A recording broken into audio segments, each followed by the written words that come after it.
आज हम चांद और मंगल पर पहुंच चुके हैं। हमने ब्रह्मांड की गहराइयों में छिपी सबसे दूर मौजूद गैलेक्सी को भी खोज निकाला है। आज हमारे अंतरिक्ष यान सौर मंडल की सीमाओं को पार कर इंटरस्टेलर स्पेस में पहुंच चुके हैं।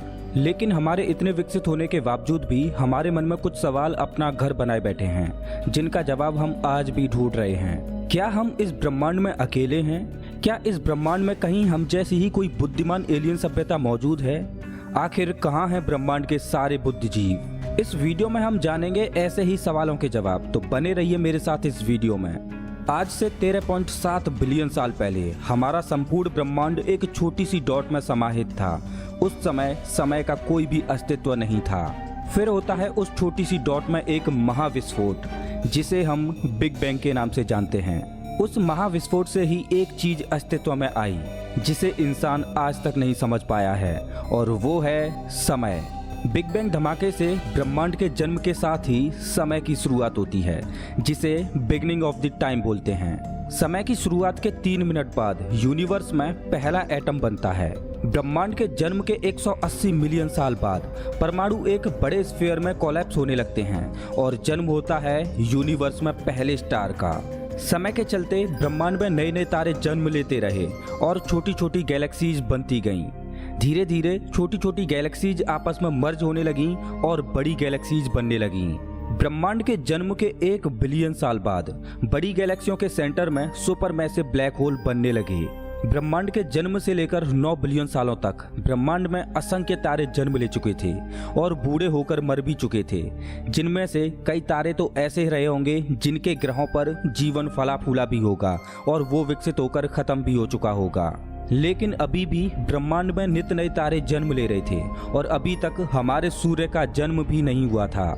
लेकिन बिग बैंग के 9.2 बिलियन साल बाद, यानी अभी से 4.5 बिलियन साल पहले, एक नेबुला से जन्म होता है हमारे सोलर सिस्टम का, जिसमें हमारा सूर्य जन्म लेता है और साथ ही जन्म लेते हैं हमारी पृथ्वी सहित अन्य ग्रह। पृथ्वी के जन्म के बाद हमारी बेबी अर्थ से मंगल ग्रह के साइज का कोई आकाशीय पिंड टकराता है। उस टक्कर की वजह से पृथ्वी से काफी मलबा अंतरिक्ष में चला जाता है, जो पृथ्वी के चारों ओर एक रिंग के रूप में घूमने लगता है। धीरे धीरे उस रिंग का मटेरियल आपस में जुड़ने लगता है, जिससे जन्म होता है हमारे चंद्रमा का। धीरे धीरे पृथ्वी ठंडी होती है और इस पर ठोस जमीन बनने लगती है। पृथ्वी पर लाखों सालों तक कॉमेट्स और एस्ट्रॉइड्स की बारिश होती रही और कॉमेट्स अपने साथ पानी लाते रहे। शुरू में पृथ्वी पर वायुमंडल नहीं था, लेकिन बाद में पृथ्वी पर पिघले हुए पदार्थों और फटते हुए ज्वालामुखियों से पानी की वाष्प, कार्बन डाइऑक्साइड, मीथेन और अमोनिया गैसें निकली, जिससे पृथ्वी का शुरुआती वायुमंडल बना। लेकिन अभी भी पृथ्वी पर जीवन देने वाली गैस ऑक्सीजन नहीं थी। लेकिन सूर्य से आने वाली किरणों ने पानी के साथ रिएक्शन करके उसे हाइड्रोजन और ऑक्सीजन में तोड़ दिया। इन सब घटनाओं के बाद पृथ्वी पर घटती है एक अनोखी घटना। वो थी पृथ्वी पर जीवन की शुरुआत। पृथ्वी धीरे धीरे ठंडी हुई तो भाप के कंडेंसेशन की वजह से इस पर बहुत तेज वर्षा शुरू हो गई और बरसते बरसते इसने महासागरों को ही भर दिया। पृथ्वी पर धीरे धीरे आदर्श स्थितियां बनने लगी थीं और समुद्रों में कार्बन के जटिल अणुओं से जीवन की शुरुआत होने लगी। जीवन अपना जटिल रूप धारण करने लगा और अपने आप को इवॉल्व करने लगा।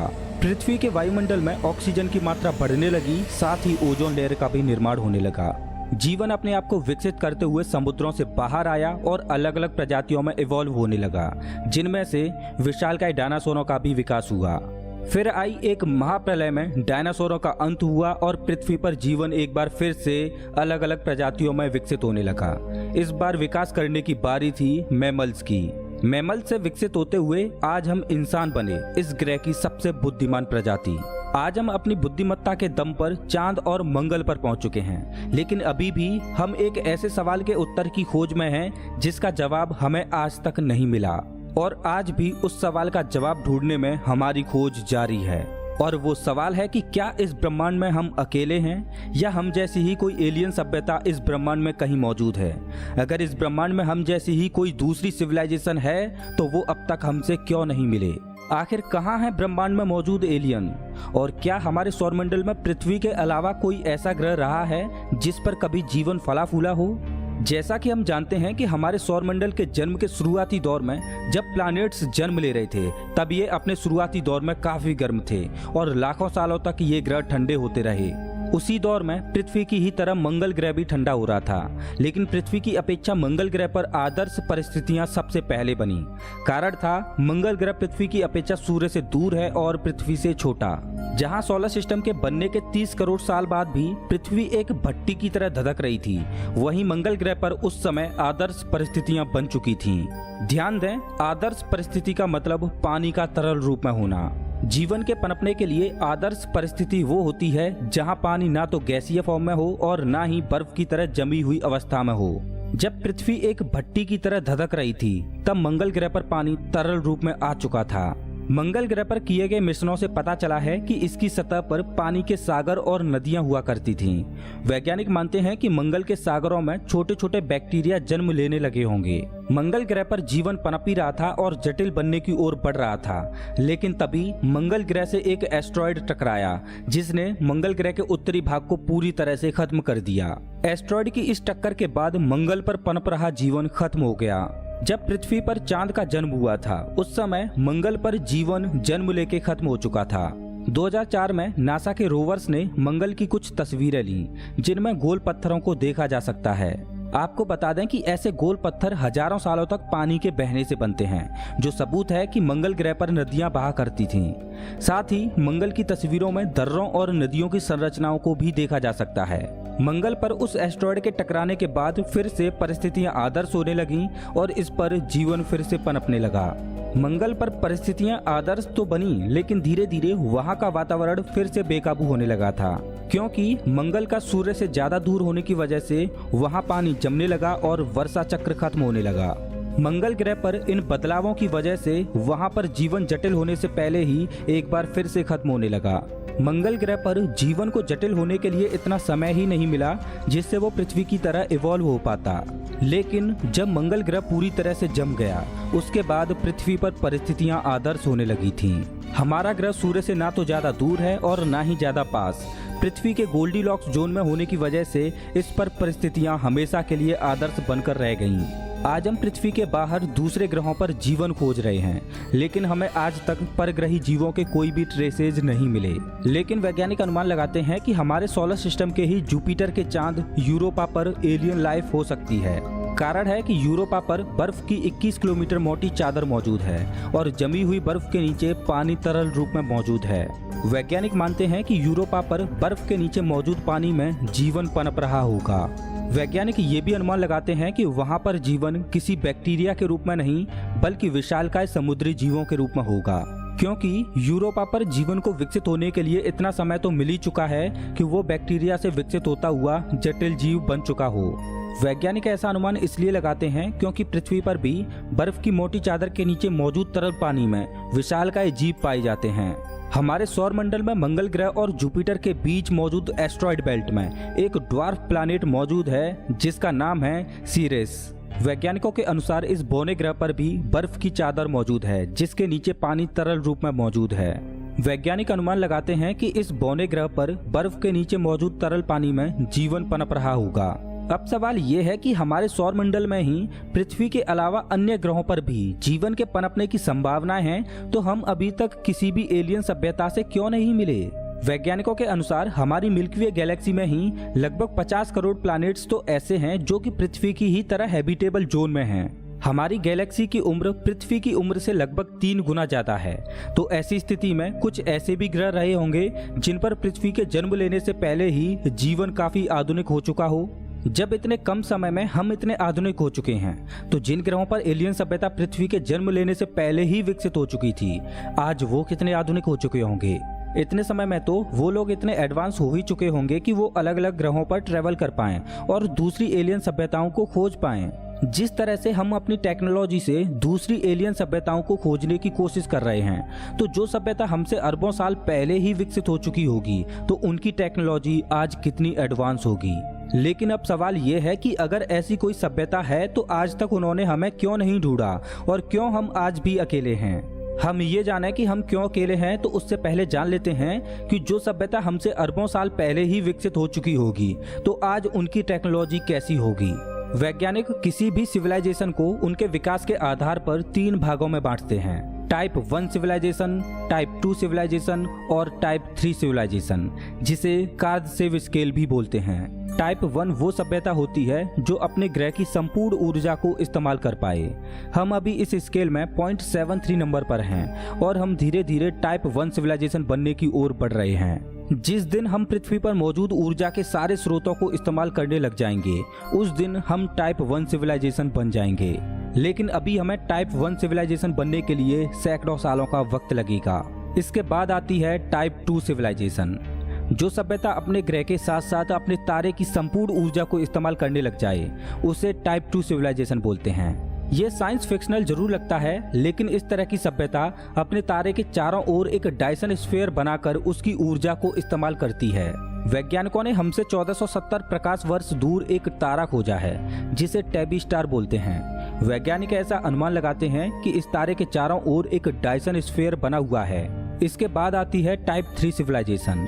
ये वो सिविलाइजेशन होती है जो अपनी संपूर्ण गैलेक्सी की ऊर्जा को इस्तेमाल कर पाए और पूरी गैलेक्सी को कंट्रोल कर पाए।